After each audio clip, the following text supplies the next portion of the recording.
Hello everybody, Maven here, and it's about time we built around the new Hazardous Propulsion Exotic Titan chest, and I love this thing. It's so satisfying to use, and we're using it in a triple rocket launcher build. I know that sounds weird, but the Hazardous Propulsion's exotic perk considers rocket-assisted sidearms to be rocket launchers. And this season, we got the new Call Strand rocket-assisted sidearm, and then we also have the Indebted Kindness in the energy slot, and then we can run a normal rocket launcher, and we can run triple rockets this way. And if you look at Destiny Tracker, the Call is by far the #1 most used weapon this season by a landslide. Nothing comes close. And the Indebted Kindness is right there in 3rd place, but last season it was the #1 most used weapon. So we can use some of the strongest weapons all in one loadout and have no downside of doing so. Doesn't matter the double special because we have some tricks up our sleeve. So let's talk about it. Hope you enjoy. So I'm sure you all know by now what the Hazardous Propulsion does, but it is a build video, so I gotta read it. Weapon precision hits or final blows have a chance to load in Exodus rockets.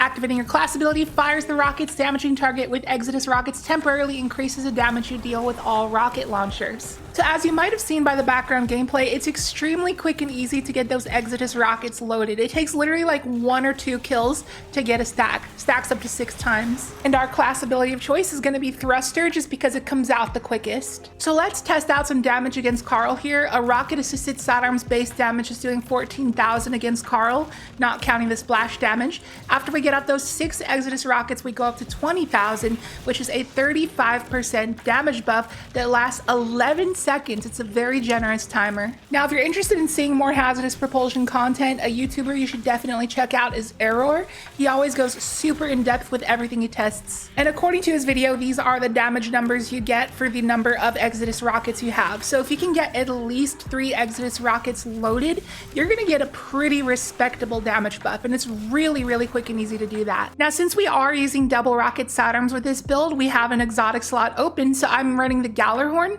It's just good for burst damage and emergency ad clear, and because you have that Exodus rocket buff for 11 seconds, since the Gallarhorn has 2 in the mag, you can take advantage of that damage buff for more total shots than you can with other launchers. So let's do one more damage test against Carl. Here's how much damage we do with the 6 Exodus rockets, which is quite a hefty chunk, and then here's how much damage we do with 2 Gallarhorn shots, which is a lot less than I remember it doing last season for some reason. And then if we do Exodus rockets followed by 1 Gallarhorn shot, we can do a ton of burst damage. It slaps hard. It's like a Banner of War 1-2 punch grapple. Now, I just had to show off a quick honorable mention that I saw in Error's awesome Hazardous Propulsion video. He showed off the two-tailed fox. So the void rocket in the two-tailed fox suppresses enemies, and there just so happens to be a fragment on Prismatic that says that when you suppress a target, it reloads your equipped weapon from its reserves. So as you can see against Carl, we are capable of shooting off 2 back-to-back rockets. And another benefit is that it jolts them, so it puts that DOT, and it can also stun overload champions. Now, showing off how much burst damage that does after 6 Exodus rockets, and it's definitely noticeably less than the Gallarhorn. Plus, like I said, Gallarhorn having 2 in the mag can take advantage of the kinetic Exodus rocket buff for a little bit longer, and also has an emergency ad clear. So it's definitely more of a preference thing. As you can tell by my kill tracker, I'm definitely more into the Gallarhorn, but you can use whatever exotic heavy launcher you want. That slot is basically free. Like if you're doing some sustained DPS, the Dragon's Breath is another solid option to go with to put that damage over time on targets. And now to address the elephant in the room, how are we able to run 2 rocket sidearms at the same time without having any issues? Well, you can see the similarity here. We both have lead from gold, and we can enhance lead from gold to make it even more effective. Now, my Indebted Kindness I got last season, so unfortunately I cannot enhance it, but I assume that if you get a new one now, you will be able to enhance it, but don't quote me on that. But even though it's not enhanced, I haven't had any issues, and I've been using this build for like 2 whole days, and I have not ran out of ammo a single time. So if you have 1 copy of Heavy Ammo Finder on your helmet to get those finder bricks, picking up that finder brick is going to give you ammo for both of your specials. Now, when I went into this build, I was thinking that I was going to have to run a special ammo finisher setup. I seriously thought this is going to be tough, it's going to be tight, the ammo is going to be not so good.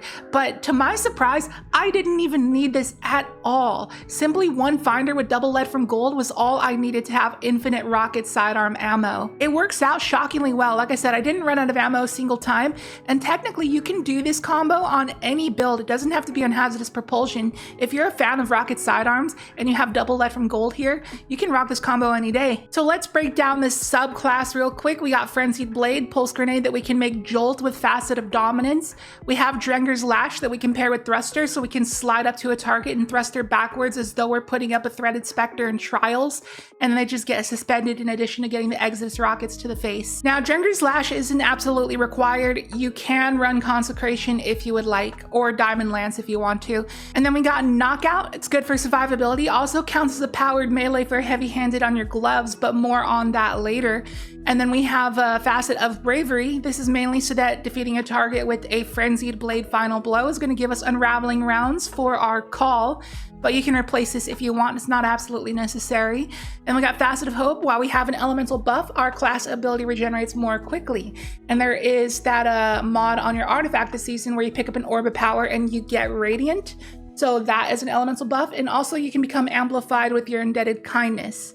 So that's going to just boost the charge rate of our thruster, which is important because obviously this build is based around spamming our thrusters, so we can spam those Exodus rockets. And then moving on, here we got Facet of Purpose. So we pick up an Orb of Power and we can get an Overshield because our super is Twilight Arsenal, so it's going to count as Void. And then we got Facet of Balance. So rapidly defeating targets with light damage grants melee energy, which the Indebted Kindness should be good at that. And then rapidly defeating targets with darkness damage grants grenade energy, and the Call should be good at doing that. And now let's break down the mod setup. So I experimented with several different things. Like I said, I tried like a special ammo finisher setup, but it felt like these weapons were so efficient that we didn't even need that. I found the best success in having a utility kickstart setup so we can get our thruster back quickly. So it's because of this that our mod setup is heavily based around just making tons of orbs of power. So on our helmet, we have two different siphons, Strand Siphon and Arc Siphon for our call and our Indebted Kindness. So you can just swap back and forth between those two weapons once they've made an orb while they're on cooldown for Siphon. And then on our gloves here, we have Heavy Handed, and that works with your knockout punches, which is why knockout is so good. You just melee something when it's active and you just get an orb and you get that overshield from Facet of Purpose to stay alive. And finally, we got Reaper on our class item. So we thruster and our next weapon kill is going to make an orb, and we can pick up the orbs really quick and easily with Powerful Attraction on our class item as well. And we can hold up to 4 stacks of armor charge because it's charged up on our chest, and we can get armor charge quicker because it stacks on stacks on our boots. And this setup's going to make it really, really efficient to use utility kickstart to the fullest. And then when we pick up these orbs, we're going to get some abilities back with Absolution on our boots and get some health back with Recuperation, in addition to getting the Overshield from Facet of Purpose. So pretty good for survivability. And then just got various resist on the chest. You can swap this one out depending on what activity you're doing. And then I got melee damage resistance because I'll be up close doing knockout punches. And Focusing Strike is also good for knockout punches because it gives you back thruster ability energy. And then we got Arc Loader because my Indebted Kindness does have Volt Shot. If yours doesn't, then you don't really have to run this. And then Heavy Ammo Finder on the helmet because, like we talked about, it's good with lead from gold. Now for the stats setup, obviously since it's PvE, you gotta have 100 discipline and a minimum of tier 3 intellect, but try to reach triple hundreds in resilience, discipline, and strength if you can. And now let's talk about a little bit of gameplay. So something I've been doing in the background gameplay quite a bit, and something I recommend trying to get the habit of, is jumping up and shooting your rocket sidearm down around the enemy's feet. It's going to make it a little bit more effective, because if you're on the ground just trying to aim at every single target, you're going to miss a lot of the time because these rocket sidearms don't have the best tracking in the world. So try to be very mobile and airborne a lot of the time, just flying around everywhere. And I've been very impressed with the burst damage of this build. Something you might have seen me do a few times in the background is something like Nade, Thruster, Galley, Twilight Arsenal, just like in that order. It just does insane burst damage. It can take down basically any mini boss in like an instant. And I will say that Error had a really cool idea of a way you can craft your call sidearm to have awesome synergy with the build, but I don't want to like steal that from his video, you know what I mean? So I'm just gonna have to ask you to go and check that out if you want to see it, because it's definitely worth it. And if you do run said thing, then maybe don't go with double rocket sidearms, just go with one and do the special ammo finisher setup. But the call that I have crafted in this video is enhanced lead from gold with enhanced desperate measures.